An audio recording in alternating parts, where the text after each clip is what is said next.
Diyaudin, warga desa Penagapaya, Kecamatan Merebo Tengah menjadi perbincangan di berbagai media sosial, karena menjadi satu-satunya peserta asal Indonesia yang ikut dalam ajang lomba azan di Arab Saudi. Pelantun azan dengan suara merdu putra asli bumi Teku Umar tersebut saat ini sedang menjalani pendidikan untuk meraih gelar S3 di salah satu universitas yang ada di Malaysia.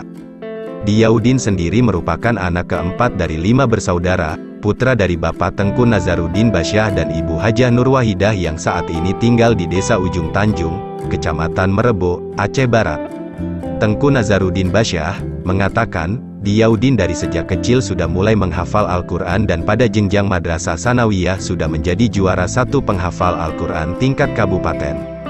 Sejak kecil, kata Tengku Nazaruddin, anaknya memang sudah aktif ikut berbagai perlombaan musabaqah tilawatil Quran, mulai dari tingkat desa, kabupaten hingga provinsi. Dengan bermodal hafalan 5 juz Al-Quran tadi kata ayahanda dia, anak keempatnya itu kemudian diterima menjadi seorang mahasiswa di Universitas Al-Azhar di Kairo, Mesir.